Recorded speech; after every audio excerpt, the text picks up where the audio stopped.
grew up in Boston. I went to school in Maryland. Yep.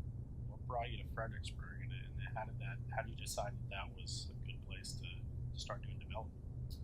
So I found Fredericksburg through my first wife. She went to Mary Washington, and while she was here, she made some good friends and also some connections, so that while she was in college, she had a job working for a family here, and then that family introduced us to a lot of folks that we became friends with here. And so ultimately, we decided to build a home here, and then I moved here and went to work in a heavy equipment business here with that family.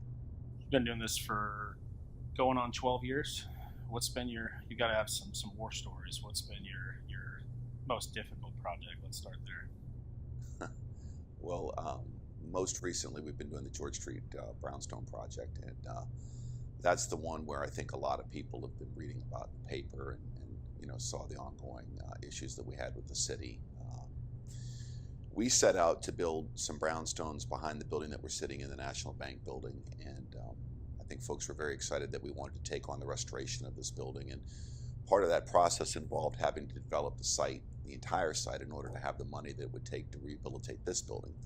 And as we worked our way through the ARB process and ultimately got that approval, some folks in the city decided that they weren't as happy about the ultimate design as others were, and there were some issues where the design was overruled by city council. We ended up having, unfortunately, to sue the city, and then the city ended up having to sue its own ARB, and so it was a protracted mess for a while, but ultimately it worked out. Ultimately, we came together with the city, we made some compromises, we came to a mind on a new design, and I'm glad to say it got resolved and we're moving forward with the project.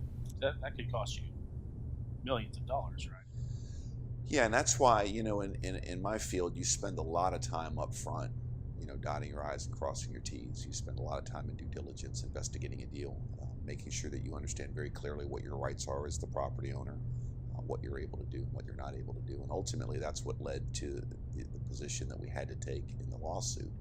We didn't have a lot of options. In reality, we were already pregnant. We were going to have this child. It wasn't like we could walk away from the deal. So we had to, defend our position vigorously, and ultimately, we came together and worked it out. But yeah, this business, you're putting millions of dollars at risk, and you don't do that lightly. You try to make sure that you've investigated all the potential pitfalls, and you've prepared yourself for all the eventual outcomes. That's the goal, anyway. Do you have a favorite project?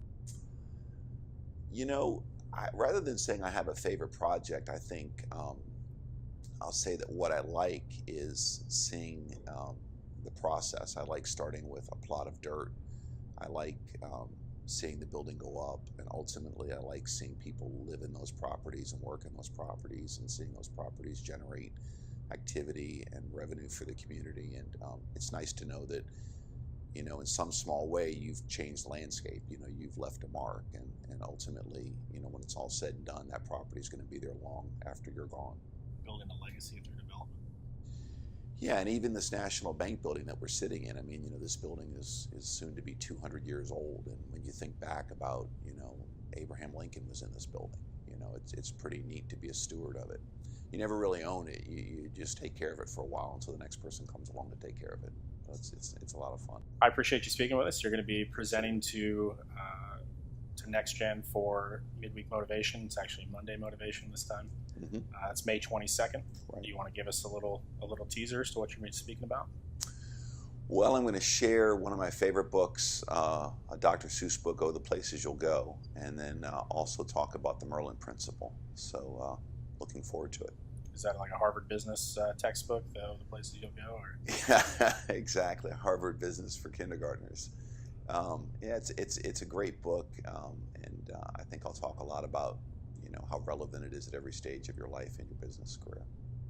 Yeah. I appreciate your time. Absolutely. Thank you. And thanks for watching.